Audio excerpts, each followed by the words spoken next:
Camiro, Taro, Tanshano, Winyano eat Namaro Nyanai, Ame. Pia the candy the none she was see. Kuroi Winyanele she was see. Then your hand ye tado, Jeno the Gardi. Opia the can. Kuro Shan. Bono gono, she was see. Then your hand, can ye such up, can ye ama such a time. Toka Yezuga. Hadi, the none to shini kedo jow. Sabina, E. Jaunya would then no a Mabiokebi. Yakumamu, now with the little mudo shantando, Ma Dwami.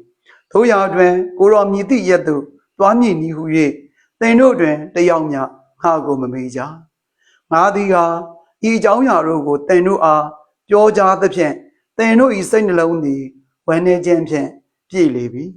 Tobenole, they know a Haman dying so yan. They know it you lunga, Nadwa Jemchi. Jamuga, Namadwanian, Kuni Salmado Shandi, Jualaro Mulemi ho. Nadwanian Muga, To Shango, they know Tando, Ma Sashani. To Shan Jualara Mudoka, Iloga a bit jow, Toma Jen Jowne, they are seeing no Mujen Jownogo, 10 Shazwa. Topo Yaro Mulemi. A Piagu Soya Gemma, the Rodi, Nago, Yonji Jado Jam Chai. Toma Jengu Soya Gemma, Madi, Camiro Tando, Jadwawi, they know the Natando, Temanui. They know the Nago, Temanui, Ninja Yalim, Ho Doja Chai. They are seeing no Mujengu Soya Jenga. Igva Logago of Sodo to the, they are seeing Jen, Kanya Doja. Idiga, Christu the can eat Nyato, a wingly they are obedi. O Christu the can, Kurosha, Chiwan Tomana, she was he. By the words of the gospel, wipe away our sins. They jangle bono go no ne, Onion Shantano get it, Jesu the king, Pascal Gauniro, Tento, Ranjo ne, Pascal Gala. Satama bet. The Nena Najan Japasi Uza Pitama, Sudamyata Buddha Yene, Nebangaha, Pascal Gala, Satama bet, Engane, Viro Nebanga, Father Pajata Yame, Ewan Lijanara Naga, then your hand, can ye, such out, can ye, Hani, Satati Chabari. A Dijamari, Pajamari, Suyin, Jesu the king, Kamiros you, Dwame Sure Chow. Now, Jobia like the Kama, Dviro Giri, same ground, Jacare Chow. Tabi me, Dviro Giri, same ground, Jacabe me. Now, D. Jesu the king, Kamiros you, Matualu Chabu, Dwame. Piro Matuaya Janga leve, Jenny Gere, Dviro Giri, Dreleve, not Joshi Yapte, Sure Chow, Piroma, Jesu the king. A D. Logama, Ochoni, 2 deha. Leve, see and Jango Kayame Sure Chow. Chabari, a rich at Ojaboma, Moody Virma, Father Rosana, Taushuma, Chabari. But not the check out of Jen, Jesu the Kim Shiro Boo, so Vido Ma, Maja like de Kama, Viro Giria, yes, say Tema, no Hadada Jadware, no D, Yenema, Magam Jadware, Yenema, no D. Through the same Magam, as say to one day, say to so young as they do, no, Kayang Noir is Rao, 2 yari. Pajone, dead. Now, Luzuraga, and Nature Lucian, no, da chicken meat, then yours and bread are meat, Taro Tijari. Lurim Bone, Naughty, Father Trace me down, Naughty, Nizen, Turubama, Turuja, and Vitarama, would have been made, go again one Lucian, no, Adru, a good piano, Janaraga, Through a labidama, no Kiujo, Bura, no Seta, me little Nene, Elula, Jura lady as a. The Chesia Gownie, Suradilu, no, they mare, quay lady, no, they Walushe, no, same Gomdegare, the Jose, Gj Mujare, no, a look Yuriwa.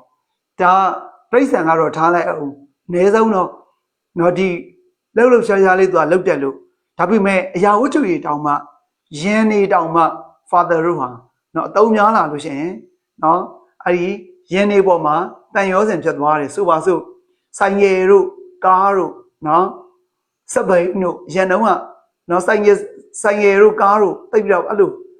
ဒီဘောဘောတီတီမစီးနိုင်တဲ့ချိန်တုန်းက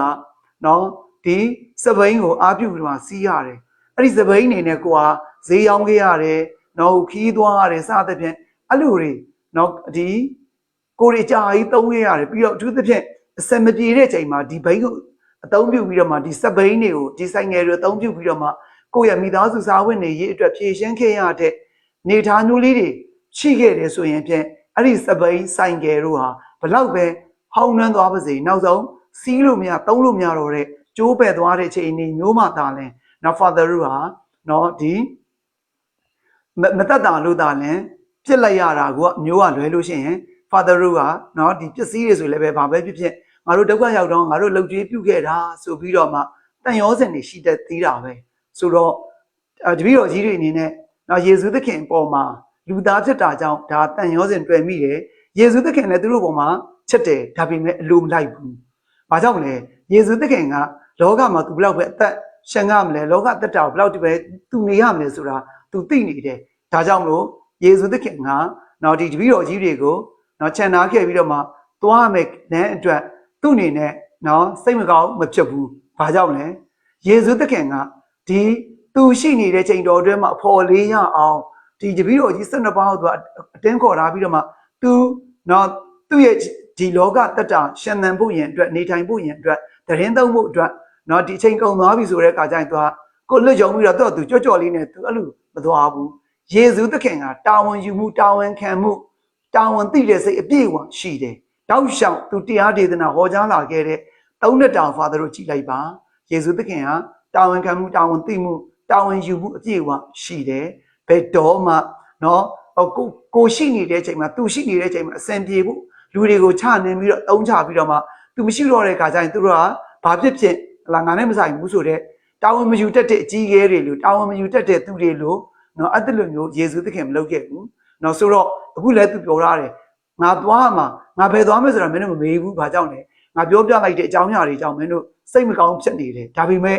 ငါသွားတာကကောင်းတယ်လို့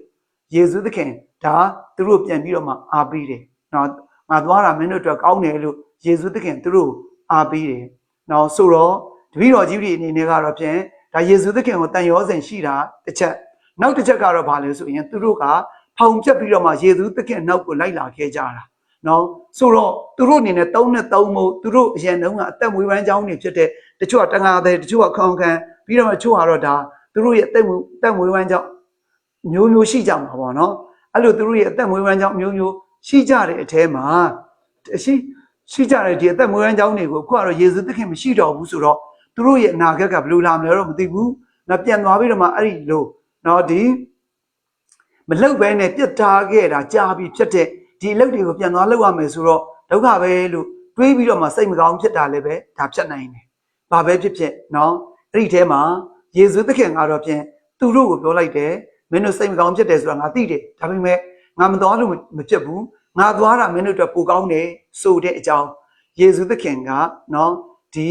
ကိုယ့်ရဲ့အချိန်ကာလကိုသိတဲ့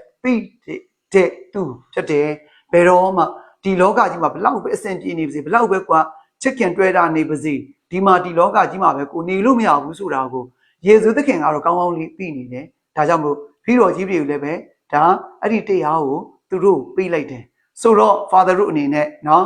ယေရှုသခင်တောင်မှဖျားဖြစ်တဲ့ယေရှုသခင်တောင်မှသူ့မှာလောကမှာအသက်ရှင်ဖို့အတွက်အချိန်ကာလအပိုင်းခြားနဲ့အကန့်အသတ်နဲ့နော်ရှိတယ်ဆိုရင် Father တို့ကရောပို့ပြီးတော့မှမရှိဘူးလားဒါကြောင့်လို့ဒီလောကဟာထာဝရစံအိမ်ဖြစ်တယ်ဆိုတဲ့ပုံစံမျိုးနဲ့အဲ့လိုအတွေးမျိုးနဲ့တရားမဲ့စွာအသက်ရှင်ပြီးတော့မှလောကအရာတွေမှာပဲเนาะအချိန်ဖြုံးပြီးလောကအရာတွေမှာပဲကိုယ်ကတန်ရောစဉ်တွေ့ညှိမနေဖို့ဒီကနေ့ Father တို့ကိုပထမဆုံးတစ်ချက်အနေနဲ့ဒါအသိပေးနေတယ်เนาะယေရှုသခင်တောင်မှမတွေ့တာခဲ့ဘူးယေရှုသခင်တောင်မှเนาะဒီနှောင့်နှေးမှုတွေเนาะဒီတွန့်ဆုတ်မှုတွေမဖြစ်ခဲ့ဘူးဘာကြောင့်လဲဆိုရင်ဒီလောကတောင်မှဒီလောက်เนาะတန်ရောစဉ်ဖြစ်เสียကောင်းလို့ရှိရင်ကောင်းရဲ့နိုင်ငံတော်ပို့တောင်းမှဒီထက်စပေါင်းများစွာเนาะဒီတန်ရောစဉ်တွေ့တာเสียဖြစ်တယ်ဆိုတဲ့အကြောင်းယေရှုသခင်ကတရားပေးခဲ့တယ်ဒါကြောင့်လောကအရာတွေကိုတန်ရောစဉ်တွေ့တာမနေနဲ့ကောင်းရဲ့နိုင်ငံတော်ကိုအာယုံပြုပါလို့ နော်ဒါကြောင့်မို့မင်းတို့ရဲ့ဝမ်းနည်းမှုတွေဟာပျော်ရွှင်မှုဖြစ်လာလိမ့်မယ်ဆိုတဲ့အကြောင်းလည်းပဲယေရှုသခင်နော်တပည့်တော်ကြီးတွေကိုနော်သွန်သင်ပေးခဲ့တယ်ဒါကြောင့် Father တို့လည်းပဲဘယ်တော့မှလောကအရာတွေကိုပဲတာယာပြီးတော့မှဒါထာဝရလို့မတွေးဖို့နော်ထာဝရလို့တွေးပြီးတော့မှနော်ကိုယ့်ရဲ့ကောင်းကင်နိုင်ငံတော်နဲ့ဆိုင်တဲ့နော်ဒီအသက်တာကိုတရားတော်ကိုလှည့်စားမခံနဲ့နော်လားဒီကျင်းတဲ့မခံမဲနဲ့မျက်ကြည်မပြတ်နော်ကိုဟာနော်ဒီစိတ်မမှန်နော်ကိုလှုပ်ဆောင်နိုင်ဖို့လိုက်လျှောက်နိုင်ဖို့နော်ဒါတရားချနေတယ်ပြီးတော့မှဒုတိယတစ်ချက်ကပါလဲဆိုရင်သူ့သွားလို့ရှိရင်မင်းတို့အတွက်ကောင်းတယ်ဆိုသလိုယေရှုသခင်ကမိန့်ကြားခဲ့တယ်ငါဟာသင်တို့ကိုဒီ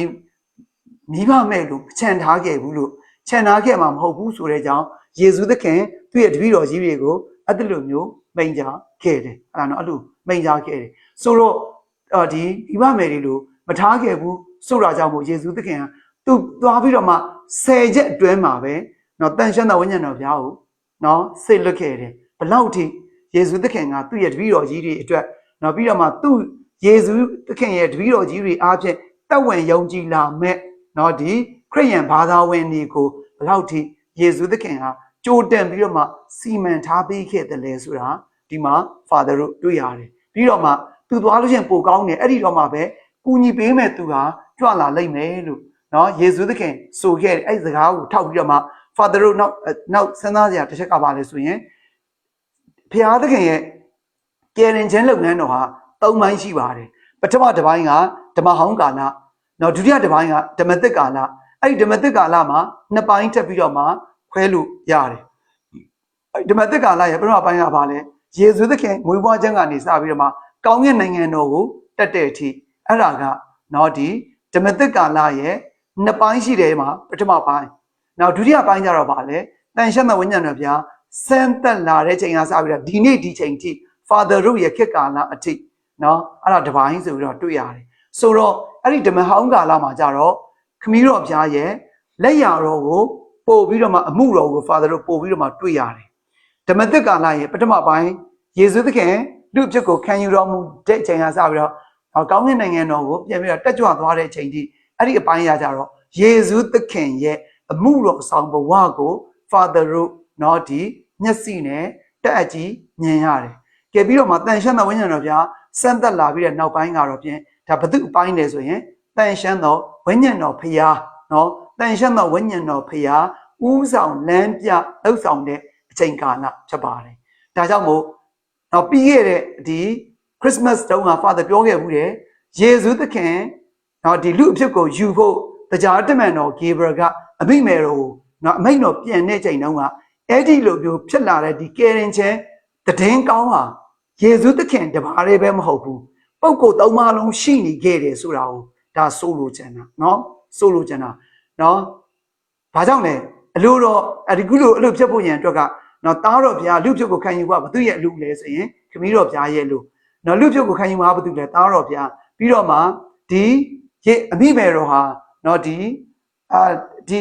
အိမ်တော်သားမွေးဘဝနဲ့ sorry အိမ်တော်ရေးဟလာနော် Father တို့ဒီအိမ်တော်ရေးဒုက္ခမပါဘဲနဲ့နော်လားအိမ်တော်ရေးဒုက္ခမပါဘဲနဲ့တန်ရှင်းတဲ့ဝိညာဉ်တော်ဘုရားရဲ့တကိုးတော်နဲ့သူဟာဗိဒ္ဓရီဆွဲယူတယ်ဆိုတဲ့အကြောင်းဒီမှာပုဂ္ဂိုလ်၃ပါးပါနေတယ်ယေရှုသခင်ရဲ့ကယ်တင်ခြင်းလုပ်ငန်းစဉ်မှာအဲ့ဒါလိုပဲနော်အဲ့လိုပါတယ်လို့ပဲဒီကယ်တင်ခြင်းလုပ်ငန်းစဉ်နော် Father တို့ကြည့်လိုက်တဲ့အခါမှာဓမ္မဟောင်းမှာခမည်းတော်ဘုရားဓမ္မသစ်နှစ်ပိုင်းရှိတယ်မှာပထမပိုင်းကယေရှုသခင်ဒုတိယပိုင်းကတန်ရှင်းတဲ့ဝိညာဉ်တော်ဘုရားဆိုတာကို Father တို့အဲ့လိုတွေ့ရပါတယ်နော်အဲ့လိုတွေ့ရတယ်ဆိုတော့နော်လား Father တို့အခုလက်ရှိအနေထားကဒါတန်ရှင်းတဲ့ဝိညာဉ်တော်ဘုရားဆက်လက်ပြီးတော့မှဦးစီးဦးဆောင်နေတဲ့ချိန်ကာလဖြစ်တယ်ဆိုတာကိုလည်းပဲဒါသိထားဖို့လိုအပ်တယ်ပြီးတော့မှနောက်ဆုံးတစ်ချက်ကပါလဲဆိုရင် Father တို့အနေနဲ့နော်ဒီအောက်ချုပ်မင်းလုပ်တဲ့သူတွေဟလာနော်အာနာရှိတဲ့သူတွေဟာသူတို့အာနာရှိလာပြီလို့နော် Father တို့ထင်စရာဖြစ်ပါတယ်ဒါပေမဲ့နော်သူတို့မှာအဲ့အာနာရှိတော့ဘသူမှကြောက်စရာမလိုတော့ဘူးဘသူမှသူတို့မပြောရဲတော့ဘူးသူတို့ကဥပဒေရဲ့အထက်မှာရှိနေတယ်လို့ Father တို့နော်ဟလာထင်နေကြတယ်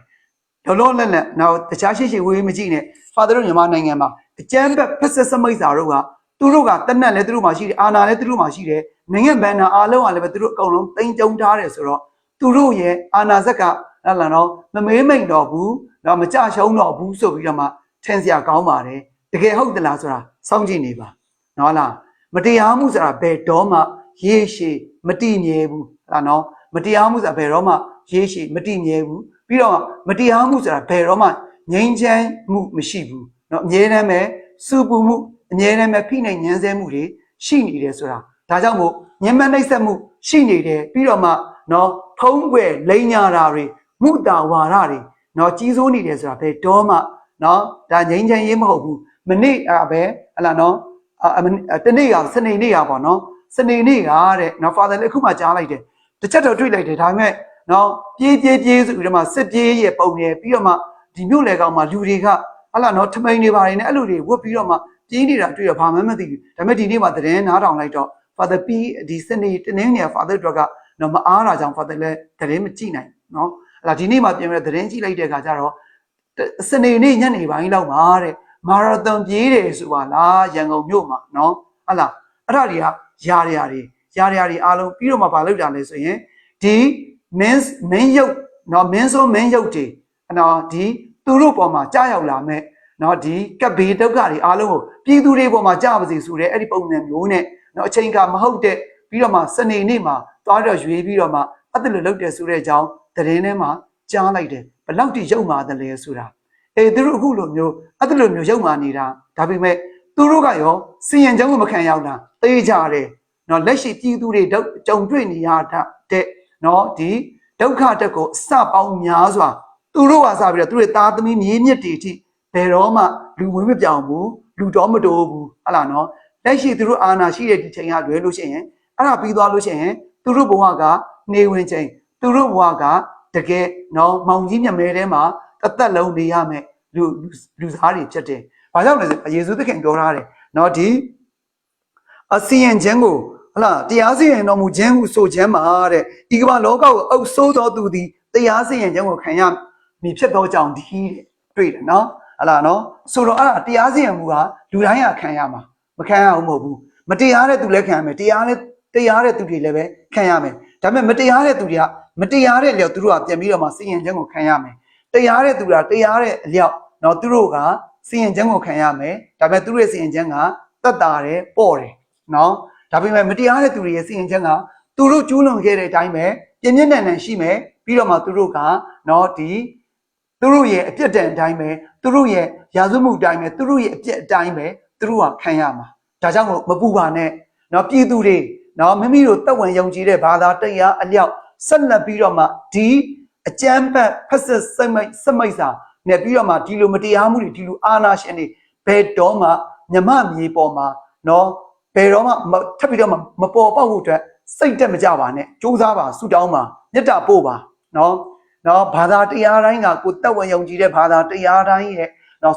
မေတ္တာပို့တာခြင်းကအင်မတန်မှနော်ဒီထပ်ပါတယ်ဟလာနော်အင်မတန်မှနော်ဒီရောက်ပါတယ်နော်ဒီတကိုးရှိတယ်ဟလာနော်တာသွားတယ်တကယ်စွမ်းတယ်ဟလာနော်တကယ်စွမ်းတယ်ဒါကြောင့်မို့စိတ်မပြတ်နဲ့နော်လူတိုင်းကစီရင်ခြင်းခံရမယ်နော်ဒီအထူးသဖြင့်နော်မင်းလုံအုပ်ချုပ်တဲ့မင်းရုပ်တွေကပို့တောင်းမှသူတို့ရဲ့မတရားမှုတွေပေါ်မှာမူတည်ပြီးတော့မှကောင်းကောင်းကြီးကိုတရားစီရင်ခြင်းခံရမယ်ဆိုတဲ့နော်လားဒီမှာနော် father တို့ဒီအာမခံချက်ကနော်ဒီပြည့်ညတ်တရားကရှိပြီးသားဖြစ်ပါတယ်ဒါကြောင့်မလို့စိတ်တက်မကြနဲ့ဘယ်တော့မှဟလာနော်ဒီမေတ္တာပို့တာတွေဆုတောင်းတာတွေမလျှော့နဲ့ဆက်ပြီးတော့မှနော်ဒီမေတ္တာပို့ပါဆက်ပြီးတော့မှဆုတောင်းပါမုတ်ချအေကန်နော်ဒါသူတို့ကြောက်ကြရှုံရမယ်ဟလာနော်ဘာကြောင့်လဲဆိုရင်ပြည်သူတွေပေါ်မှာသူတို့ရဲ့ရက်ဆက်မှုတွေဟာဒါလူမဆန်ဘူးဖခင်ရဲ့သားသမီးတွေပေါ်မှာသူတို့အဲ့လောက်ဒီရက်ဆက်ရုပ်မာနေတယ်ဆိုတာကဒါဖခင်ကိုဓာတ်ရိုက်ကြီးထိခိုက်စော်ကားနေတာဟလာဒါကြောင့်မို့သူတို့အနေနဲ့ဘာဖြစ်တာလဲအတွင်းစိတ်ငြိမ်သက်ခြင်းမရှိဘူးနော်အပြစ်မှသာဟန်ကုတ်ပြီးတော့မှသူတို့နေရတာဒါပေမဲ့တကယ်အတွင်းထဲမှာကသူတို့အတွက်ကတကယ်လောကငရေကြီးထဲမှာအရှင်လက်ကြီးခံနေရတယ်ဆက်ပြီးတော့မှခံပြီးတော့မှဆက်ပြီးတော့မှနော်သူတို့ရဲ့ဘဝတွေနော်အကောင်လုံးဟလာနော်ပြပုံချက်ဖို့အတွက် father တို့တွန်းပြီးတော့မှမေတ္တာပို့ကြမယ်တွန်းပြီးတော့မှဆုတောင်းကြပါ ဖျားသခင်သည်သင်တို့နှင့်ရှိပါစေကိုရောဤဝိညာဉ်နဲ့လည်းရှိပါစေအလုံးစုံကိုတက်နိုင်တော်မူသောခမည်းတော်သားတော်တန်ရှင်းတော်ဝိညာဉ်တော်ဖျား၏နာမတော်မြတ်၌ကျွန်ုပ်၏လက်တင်ဉာဏ်၎င်းဖျား၏တန်ရှင်းသောမေတော်မာရိယာမေတော်၏ကြော်စောသောခင်မွန်းတော်တန်စုစေတရားတမန်ပေါင်းသူတို့သူမြတ်ပေါင်းပရောဖက်ပေါင်းတရားတော်ကြောင့်အသေးခံတော်သူပေါင်းသီလာတဲ့အပေါင်းယဟန္တာပေါင်းတို့၏တောင်းလျှောက်ပေးခြင်းဉာဏ်၎င်းသင်တို့၌နတ်ဆိုး၏တကိုးတက်တိရှိသမျှနှင့်ယောဂဘေးပြပေါင်းအထူးသဖြင့်မတရားအကြမ်းဖက်ဖက်စစ်စမိတ်စာတို့၏ဖိနှိပ်ညှဉ်းဆဲနှိပ်စက်ခြင်းကြောင့်တက်ရှုသွေးကွဲရုပ်မှပတ်ဆက်မှုများမိဘေးလေဘေးရေဘေးစစ်ဘေးတဘာဝဘေးလူရုပ်မှတို့ဖန်တီးသောဘေးဆိုးခတ်သိမ်းတို့မှအမြန်ဆုံးကင်းဝေးကြရပါစေသောအာမင်ပြည်သူတည်းအလုံးပါဝင်သောအရေးတော်ပုံအုတ်ချအေးခဲအမြန်အမှန်အောင်ကိုအောင်ရမည်အောင်လဲအောင်နေပြီလာကြတူတူယုံကြဆိုနောက်ဆုံးလှိုင်းအိမ်ပြန်လှိုင်း